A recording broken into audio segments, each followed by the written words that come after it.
এবার আমরা লক্ষ্য করছি যে এনবিআর একটু ভিন্ন পথে হাঁটার চেষ্টা করছে বা কিছু কর নীতিতে পরিবর্তন আসতে চলেছে।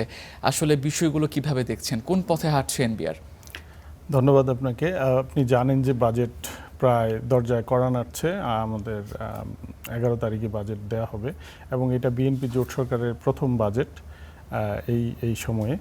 তো এই রকম একটি বাজেট আমরা পেতে যাচ্ছি যখন বৈশ্বিক একটা ক্রাইসিস চলছে, বিশ্বে যুদ্ধ চলছে, আপনার commodity price high, fuel price high, এবং আপনি জানেন যে আমরা হচ্ছে আমদানি নির্ভর কান্ট্রি এবং যে কারণে আমাদের বেশিরভাগ এসেনশিয়াল কমোডিটিস বিদেশ থেকে আমদানি করতে হয়, যার ফলে আমাদের দেশের ইকোনমিতে এটার একটা প্রভাব আছে এবং ডলার ক্রাইসিস আছে।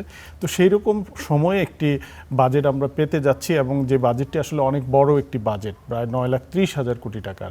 তো আমরা জানি যে রাজনৈতিক সরকারগুলো একটি বড় বাজেট দিয়ে থাকে এবং মানুষকে বোঝানোর একটা চেষ্টা থাকে যে আমরা অনেক কিছু করছি, কিন্তু বেলা শেষে আমরা দেখি যে বাজেটটা আসলে ওইভাবে বাস্তবায়ন হয় না। এটা শুধু যে বিএনপি সরকার বা যে কোনো আমরা গত সব সরকারের আমলে এটা দেখেছি যে বড় বাজেট দেওয়া হয়, জনতুষ্টি বলা হয়, জনতুষ্টির বাজেট, এটা পরে আর ওই জায়গায় থাকে না। এটা মূলত হচ্ছে যে আমাদের একদিকে আপনি যেটা বলছিলেন শুরুতে যে কর কাঠামো এবং আমাদের যে ফিসকাল মনিটারি পলিসির যে আসলে সমন্বয়হীনতা, এটাই হচ্ছে বড় কারণ। তো আপনি যথার্থই বলেছেন যে আমাদের যে কর কাঠামো, আমরা একটা আসলে টিপিক্যাল কর কাঠামোর মধ্যেই আছি। এটা যুগের পর যুগ ধরেই কিন্তু এই কাঠামো নিয়ে কথা হয়। বাজেটে আপনি দেখবেন এবারের বাজেটেও থাকবে যে আমরা এই বাজেটে এই রিফর্ম করছি, আমরা অটোমেশন করছি, আমরা সার্ভিলেন্স বাড়াচ্ছি। এগুলো হচ্ছে গদ বাঁধা কথা, বাজেটকে এটা বলার জন্য বলা।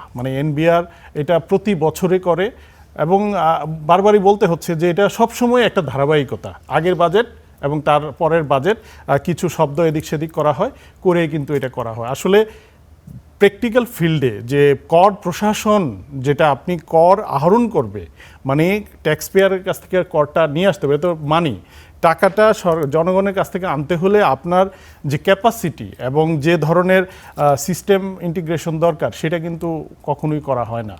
এবং আপনি দেখেন যে আমরা বলছি যে আমরা উন্নত হয়ে যাচ্ছি, আমরা অনেক সব দিকে আমাদের উন্নয়ন হচ্ছে, আমরা জিডিপি গ্রোথ একসময় 7, 7.5 গড়ে আমরা কয়েক বছর যাবতীয় অর্জন করেছি। যদি তাই হয়, আমরা যদি স্বল্পোন্নত দেশের ইয়েতে চলে যাই, স্বল্পোন্নত দেশ থেকে উন্নয়নশীল দেশের কাতারে যাই, আমাদের সব কিছু উন্নয়ন হচ্ছে, তাহলে আমাদের এই উন্নয়নটা কিন্তু আমাদের ট্যাক্সে কিন্তু প্রতিফলন নাই। ট্যাক্সই হচ্ছে একটা দেশের অর্থনীতির একটা বড় সূচক, যেটাতে আপনি ডিটারমাইন করবেন যে ইকোনমিটা কিভাবে চলছে আর এটা শিফটিংটা কিভাবে হচ্ছে, একটা অর্থনীতি কিভাবে বড় হচ্ছে। আপনি দেখেন যে আমাদের কর জিডিপি অনুপাত সব বিশ্বের সবচেয়ে কম, ইভেন আমাদের পার্শ্ববর্তী দেশ নেপাল থেকেও কম। এটাই হচ্ছে যে আমাদের কর ব্যবস্থাপনার একটা উইকনেস, যে আমরা মুখে বলছি, প্রতি বাজেটেই বলছি। আপনি যদি গত 8-10টি বাজেট যদি একটু অ্যানালাইসিস করেন যে কর প্রশাসনের যে ডেভেলপমেন্টটা বা তার যে রিফর্মটা, এটা আপনি সহজে বুঝতে পারবেন যে একটা ধারাবাহিকতা, তেমন কোনো পরিবর্তন হয় নাই।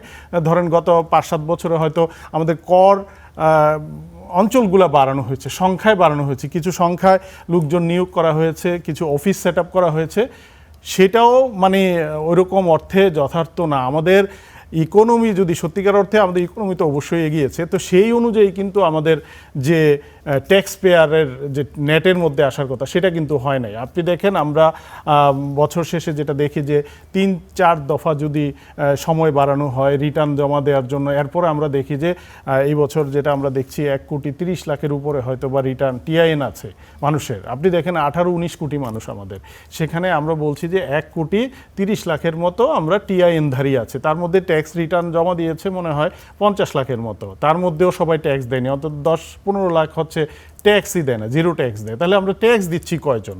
আর যারা ট্যাক্স দিচ্ছে তারাই ট্যাক্স দিচ্ছে।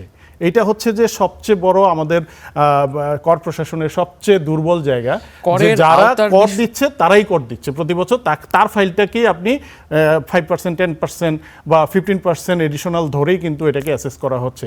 কিন্তু যারা ট্যাক্স নেটের বাইরে, যারা বছরের পর দিচ্ছে না, তাকে আপনি রিচ করতে পারছেন না। কারণ হচ্ছে আমাদের ট্যাক্সের অ্যাডমিনিস্ট্রেশনের একটা টিপিক্যাল মাইন্ডসেট, তারা হচ্ছে বসে বসে ট্যাক্স আদায় করবে, যে অফিসে আসবে ট্যাক্স পেয়ার, এসে ফাইল জমা দিবে, এরপর ট্যাক্স দিবে।